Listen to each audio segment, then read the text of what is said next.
Welcome to my YouTube channel learning with dignity. My name is Garima. आज हम करेंगे class 6 Hindi NCERT वसंत का पाठ 2 बचपन। इस पाठ की लेखिका हैं कृष्णा सोबती जी और उन्होंने इस पाठ में अपने बचपन के बारे में बताया है। मैं तुम्हें अपने बचपन की ओर ले जाऊंगी। मैं तुमसे कुछ इतनी बड़ी हूँ कि जैसे कि तुम्हारी दादी या फिर तुम्हारी नानी भी हो सकती हैं, बड़ी बुआ या बड़ी मौसी भी।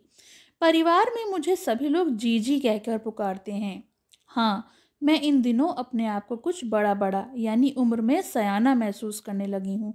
सयाना यानी मैच्योर। जो बड़े लोग हो जाते हैं, उम्र में ज़्यादा हो जाते हैं, तो वो अपने आप को मैच्योर समझने लगते हैं, वो एक्सपीरियंस्ड हो जाते हैं। तो यहाँ पर लेखिका जी कहती हैं कि अब मैं अपने आप को सयानी समझने लगी हूँ।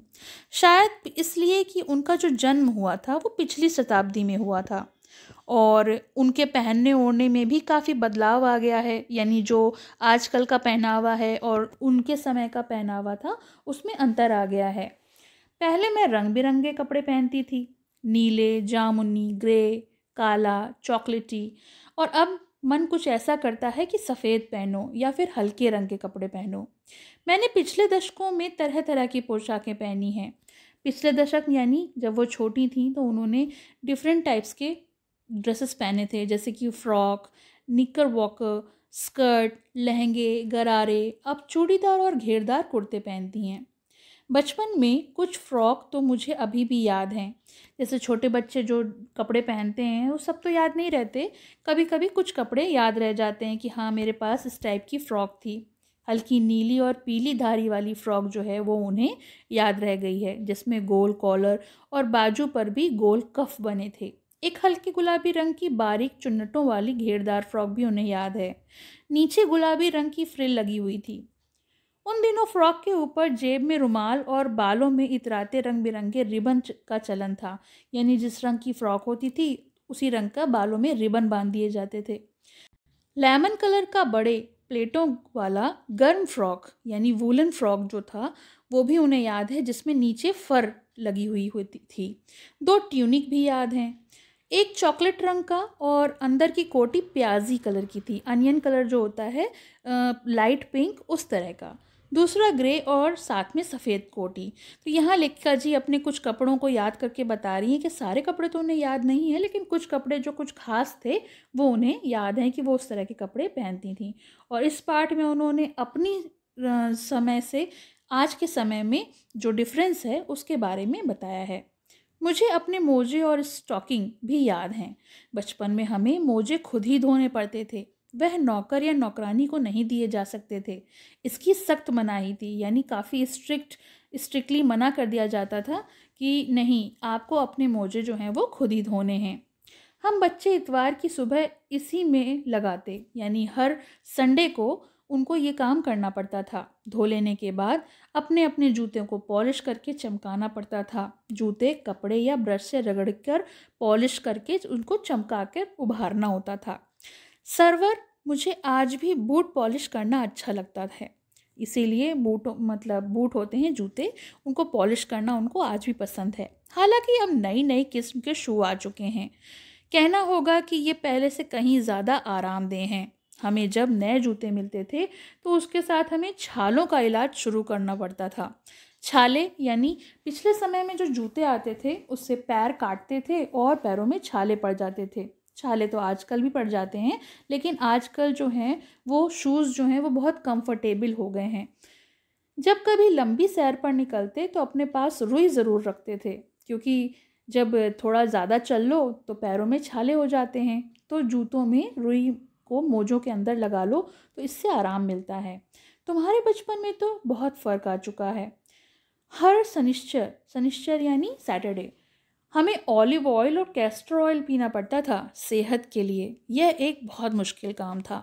शनिश्चर की सुबह, शनिश्चर यानी सैटरडे की जो सुबह होती थी, उसी समय से ही नाक में गंध आने लगती थी कि मतलब दवाई पीनी है। छोटी शीशी के गिलास होते थे जिनमें ठीक खुराक यानी एक डोज, नपी तुली डोज उनको लेनी होती थी। उसको देखते ही मितली यानी वॉमिट फील होने लगता था। मुझे आज भी लगता है कि हम अगर उसे ना भी पीते तो शायद कोई ख़ास फ़र्क नहीं पड़ता, सेहत ठीक ही रहती। लेकिन अब बड़े सोचते थे कि नहीं, इससे पीने से फ़ायदा होता है और हमें हर सैटरडे पीना पड़ता था। तुम्हें बताऊंगी कि हमारे समय और तुम्हारे समय में कितनी दूरी हो चुकी है। यहाँ तक कि बचपन में दिलचस्पियाँ भी बदल गई हैं, यानी जो हॉबीज़ हैं वो भी चेंज हो गई हैं। याद रहे, उन दिनों कुछ घरों में ग्रामोफोन थे, रेडियो और टेलीविज़न नहीं थे। जो आजकल तो बहुत चीज़ें आ गई हैं, लेकिन उस समय की बात अगर वो करें तो उस समय तो टेलीविज़न भी नहीं थे। हमारे बचपन में कुल्फ़ी आइसक्रीम हो गई है। उस समय उनको कुल्फ़ी खाने को मिलती थी, आज के समय में आइसक्रीम हो गई है। उस समय वो कचौड़ी और समोसा खाते थे, लेकिन आज बच्चे पैटीज़ खाते हैं। शहतूत यानी मलबरी और फालसे का और खसखस का शरबत पिया जाता था, लेकिन आजकल लोग कोक और पेप्सी पीना पसंद करते हैं। उन दिनों में कोक नहीं थी, लेमनेड यानी जो नींबू पानी होता है वो, और विम्टो मिलती थी। शिमला और नई दिल्ली में बड़े हुए बच्चों को वेगर्स और डोविको रेस्टोरेंट की चॉकलेट और पेस्ट्री का मज़ा देने वाली होती थी। हम भाई बहन की ड्यूटी लगती थी शिमला मॉल से ब्राउन ब्रेड लाने की। हमारा घर माल से ज़्यादा दूर नहीं था, यानी शिमला में माल रोड है। तो यहाँ पे लेखिका बता रही हैं कि वो शिमला में रही हैं और वहाँ की बड़ी बड़ी ऊंची ऊंची घाटियाँ, पहाड़ वगैरह सब देखती थीं, जो कि काफ़ी मनभावन हुआ करते थे। तो उनका घर जो था वो माल से ज़्यादा दूर नहीं था। एक छोटी सी चढ़ाई और गिरजा मैदान में पहुँच जाते थे। वहाँ से एक उतराई उतरते और माल पर पहुँच जाते थे। कन्फेक्शनरी काउंटर पर तरह तरह की पेस्ट्री और चॉकलेट की खुशबू मन भावनी होती थी। यानी अब चॉकलेट और पेस्ट्री देख के किसका मन नहीं करता। हमें हफ्ते में एक बार चॉकलेट खरीदने की छूट थी। आजकल के समय में तो बच्चों को जब मन आए तब वो चॉकलेट खरीद के खा सकते हैं, लेकिन पहले समय में ऐसा नहीं था। बड़ों ने रोक टोक लगा रखी थी और हफ्ते में केवल एक ही बार छूट मिलती थी चॉकलेट खरीदने की। सबसे ज़्यादा मेरे पास ही चॉकलेट टॉफ़ी का स्टॉक रहता था। लेखिका जी को चॉकलेट टॉफ़ी बहुत पसंद थी और इस कारण उनके पास काफ़ी सारी चॉकलेट टॉफ़ीज़ रहा करती थी। मैं चॉकलेट को लेकर कभी खड़े खड़े नहीं खाती थी, घर में लौट कर साइड बोर्ड पर रख देती थी और रात के खाने के बाद बिस्तर पर लेट कर मज़े ले लेकर खाती थी। शिमला में काफ़ल भी बहुत याद आते हैं, खट्टे मीठे। काफ़ल होते हैं एक तरह के फल, कुछ एकदम लाल और कुछ गुलाबी, रस भरी कसमल। सोच कर ही मुंह में पानी भर आए। चेस्टनट एक और गजब की चीज़ है। तो ये एक दो फल हैं जो उनको बहुत पसंद थे, जो कि शिमला में मिलते हैं, जिसे काफल और चेस्टनट बोलते हैं। उनको बहुत अच्छे लगते थे। आग पर भूने जाते थे और फिर छिलके उतार कर मुँह में। चने ज़ोर गरम और अनारदाने का चूर्ण। चने ज़ोर गरम तो हम लोग आज भी खाते हैं और लेखिका के अनुसार उसमें कोई बदलाव नहीं आया है। हाँ, चने ज़ोर गरम की पुड़िया जो तब थी वो अब भी नज़र आती है। पुराने कागज़ों में बनाई हुई पुड़ियों में निरा हाथ यानी बिल्कुल हाथ का कमाल होता है। निरा यानी पूरी तरीके से सारा कमाल जो है वो हाथ का होता है। नीचे से तिरछी लपेटते हुए ऊपर से इतनी चौड़ी कि चने आसानी से हथेली में पहुंच जाएं। एक वक्त था कि जब फिल्म का गाना चना ज़ोर गरम बाबू में लाया मज़ेदार चना ज़ोर गरम उन दिनों स्कूल का हर बच्चे को आता था। तो ये एक फ़िल्म का गाना है और ये उस समय सारे बच्चों को बड़े अच्छे से याद था। कुछ बच्चे पुड़िया पर तेज मसाला बुरकवाते थे। उनको कुछ को कम मसाला पसंद था, कुछ को ज़्यादा मसाला पसंद था, तो वो अपनी पुड़िया में थोड़ा सा मसाला ज़्यादा डलवाते थे। पूरा गिरजा मैदान घूमने तक यह एक पुड़िया चलती थी। एक पुड़िया में पूरा जो मैदान है, गिरजा मैदान, वहाँ घूमते घूमते चने की जो पुड़िया है वो अच्छे से खाई जाती थी। एक एक चना पापड़ी मुंह में डालने और कदम उठाने का खास लय रफ्तार थी। छुटपन में हमने शिमला रिज पर बहुत मज़े किए हैं। जैसे कि माल रोड है शिमला में, वैसे ही एक जगह है रिज। घोड़े की सवारी की है। शिमला के हर बच्चे को कभी न कभी ये मौका मिल ही जाता था। तो शिमला में वो रहती थी तो वहाँ पे रिज में बहुत मज़े किए हैं उन्होंने, घुड़सवारी भी की है। हम जाने क्यों घोड़े को कुछ कमतर करके समझते, कमतर यानी लेस इम्पॉर्टेंट, उन पर हंसते थे। ननिहाल के घोड़े खूब हष्ट-पुष्ट और खूबसूरत थे। ननिहाल यानी जो नानी के घर का पक्ष होता है, वहाँ के जो घोड़े थे काफ़ी हेल्दी और काफ़ी खूबसूरत होते थे। उनकी बात फिर कभी नहीं होती थी। शाम को रंग बिरंगे गुब्बारे और सामने जाखू का पहाड़, ऊंची चर्च में बजती हुई घंटियां जो थीं वो दूर दूर तक उनकी जो गूंज है वो फैल जाती थी।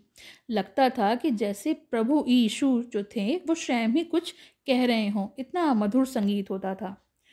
सामने आकाश पर सूर्यास्त हो रहा है, गुलाबी सुनहरी धारियां नीले आसमान में फैल रही हैं। तो ये तो शाम का नज़ारा है। दूर दूर फैले पहाड़ों के मुखड़े गहराने लगे और देखते देखते बत्तियां टिमटिमाने लगीं। रिज पर की रौनक और माल की दुकान में चमक के भी क्या कहने। और रात के समय जो शिमला है वहाँ पर इतना खूबसूरत नज़ारा होता है, दूर से ही हर दुकान की जो बत्तियाँ होती हैं वो चमकती हैं और इतना खूबसूरत लगता है दूर से। स्कैंडल पॉइंट की भीड़ भी उभरता कोलाहल, वहाँ पर भी काफ़ी ज़्यादा शोर होता है। सर्वर स्कैंडल पॉइंट के ठीक सामने उन दिनों एक दुकान हुआ करती थी जिसके शोरूम में शिमला कालका ट्रेन का मॉडल बना हुआ था। तो जैसे शिमला कालका ट्रेन जो हम लोग पकड़ते हैं उसका मॉडल जो है वो उस दुकान के शोरूम में था। इसकी पटरियां, उस खड़ी छोटे छोटे डिब्बों वाली ट्रेन, एक और लाल टीन की छत वाला स्टेशन और सामने सिग्नल देता खंबा, थोड़ी थोड़ी दूर पर बनी हुई सुरंगें। तो ये तो पूरा एक मॉडल था जो वहाँ पर रखा हुआ था, उसके बारे में बताया गया है। पिछली सदी में तेज़ रफ्तार वाली गाड़ी वही थी। कभी कभी हवाई जहाज भी देखने को मिलते थे। दिल्ली में जब भी उनकी आवाज़ आती बच्चे उन्हें देखने बाहर दौड़ते। दिखता एक भारी भरकम पक्षी उड़ा जा रहा है पंख फैलाकर, क्योंकि उस समय तो बच्चों को बड़ा शौक होता था बाहर घर के निकल कर और उड़ते हुए हवाई जहाज़ देखते थे। यह देखो और वह गायब। तो कभी दिखाई पड़ता था और 2 मिनट में उसकी आवाज़ इतनी स्पीड तेज़ होती थी कि वो गायब हो जाता था।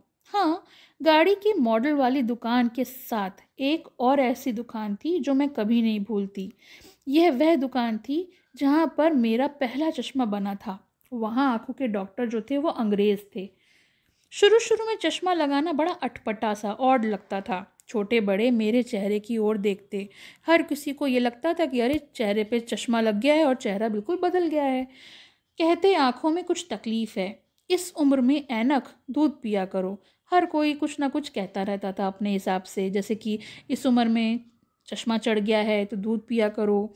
और मैं डॉक्टर साहब से दोहरा देती, कुछ देर पहनूंगी तो ऐनक उतर जाएगी। वैसे तो डॉक्टर साहब ने मुझे पूरा आश्वासन यानी तसल्ली दी थी। उन्होंने एश्योरेंस दिया था कि हाँ थोड़े समय बाद चश्मा उतर जाएगा। नंबर बस कम नहीं होता रहा। मैं अपने आप को ही इसकी जिम्मेवार समझती हूँ। यानी कि डॉक्टर ने तो कहा था कि चश्मा उतर जाएगा, लेकिन जो लेखिका हैं उनकी लापरवाही की वजह से आज तक उनका चश्मा नहीं उतरा। जब आप दिन की रोशनी को छोड़कर रात में टेबल लैंप के सामने काम करेंगी तो इसके अलावा और क्या होगा। हाँ, जब पहली बार मैंने चश्मा लगाया तो मेरे चचेरे भाई ने मुझे छेड़ा, देखो देखो कैसी लग रही है। आंखों पर चश्मा लगाया ताकि सूझे दूर की, यह नहीं लड़की को मालूम कि सूरत बन गई है लंगूर की। मैं खींची कि मुझ पर यह क्यों दोहराया जा रहा है, पर शेर बुरा ना लगा। जब वे चाय पीकर चले गए तो मैं अपने कमरे में जाकर आईने के सामने खड़ी हो गई और कई बार अपने आप को देखा। ऐनक उतारी, फिर पहनी, फिर उतारी, फिर पहनी। तो उनको बड़ा ऑड लग रहा था कि भाई ने कह दिया था सूरत बनी लंगूर की, तो वो अपने आप को निहार कर देख रही थी। मैंने अपने छोटे भाई का टोपा उठाकर सिर पर रखा। कुछ अजीब लगा, अच्छा भी और मजाकिया भी। तब की बात तब की थी, अब तो चेहरे के साथ घुल मिल गया है चश्मा।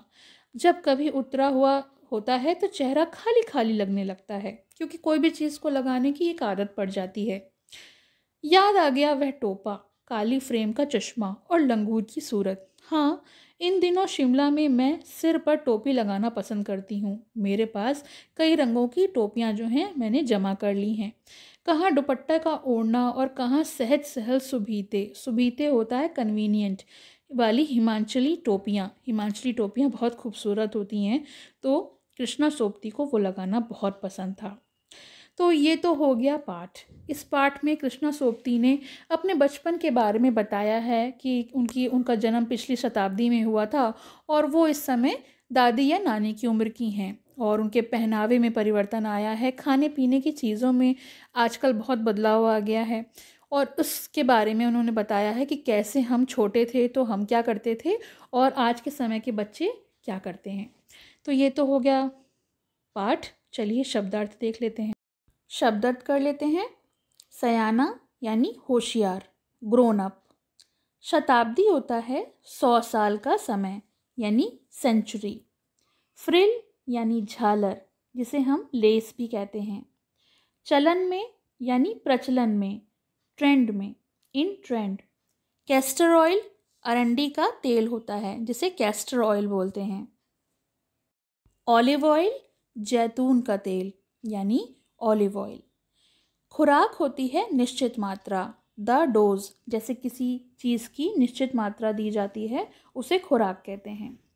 मितली होती है उल्टियाँ, वॉमिटिंग। मुंह में पानी भर आना यानी ये एक मुहावरा है जिसे कहते हैं लालच आना, टू बी टेम्प्टेड।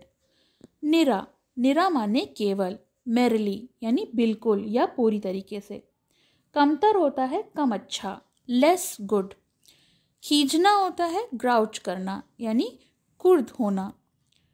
सुभिते यानी सुविधाजनक यानी कन्वीनियंट, आपकी सुविधा के अनुसार। तो ये तो शब्दार्थ हो गए। चलिए प्रश्नोत्तर देख लेते हैं। प्रश्नोत्तर। पहला प्रश्न, लेखिका बचपन में इतवार की सुबह क्या क्या काम करती थीं? तो उत्तर है, बचपन में इतवार की सुबह लेखिका अपने मोजे धोती थीं, फिर जूतों पर पॉलिश करके उसे कपड़े से या फिर ब्रश से रगड़कर चमकाती थीं। प्रश्न 2, तुम्हें बताऊंगी कि हमारे समय में और तुम्हारे समय में कितनी दूरी हो चुकी है। इस बात के लिए लेखिका क्या क्या उदाहरण देती हैं?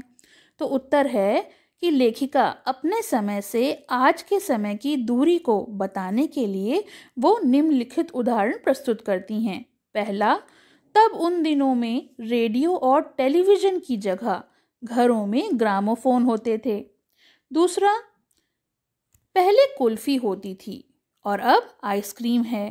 पहले कचौड़ी और समोसे हुआ करते थे और अब वो पैटीज में बदल गए हैं। तीसरा, फालसे और खसखस के शरबत के स्थान पर कोक और पेप्सी जैसे शीतल पेय ने ले लिया है। उनके समय में कोक नहीं हुआ करती थी, लेमनेड और विम्टो मिलती थी। प्रश्न 3, पाठ से पता करके लिखो कि लेखिका को चश्मा क्यों लगाना पड़ा। चश्मा लगाने पर उनके चचेरे भाई उन्हें क्या कहकर चिढ़ाते थे? तो उत्तर है, लेखिका को रात में टेबल लैंप के सामने बैठकर पढ़ने से नज़र उनकी जो थी वो कमज़ोर हो गई थी और इसी वजह से उन्हें चश्मा लगाना पड़ा। उनके चचेरे भाई चश्मा लगाने पर उन्हें छेड़ते हुए कहते, आँख पर चश्मा लगाया ताकि सूझे दूर की, पर ये नहीं मालूम लड़की को कि सूरत बनी लंगूर की। तो ये तो हो गया प्रश्न 3। अब हुआ प्रश्न 4, लेखिका अपने बचपन में कौन कौन सी चीज़ें मज़ा लेकर खाती थीं? उनमें से प्रमुख फलों के नाम लिखो। तो उत्तर है, लेखिका बचपन में चॉकलेट को बड़े मज़े से खाती थीं। उनको सप्ताह में एक बार चॉकलेट खरीदने की छूट थी। लेखिका चॉकलेट को साइड बोर्ड पर रख देती थीं, फिर बिस्तर पर लेटकर मज़े से खाती थीं। इसके अतिरिक्त कुल्फ़ी, शहतूत, फालसे का शरबत, चॉकलेट, पेस्ट्री तथा फल मज़े ले लेकर खाती थीं। इनमें प्रमुख फल काफल और चेस्टनट्स था।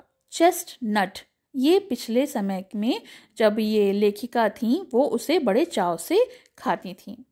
तो ये तो हो गए इसके प्रश्न उत्तर। आपको कैसे लगे कमेंट सेक्शन में ज़रूर मेंशन करिएगा और पसंद आए तो लाइक का बटन, पसंद आया हो तो लाइक करें, शेयर करें और चैनल को सब्सक्राइब करें।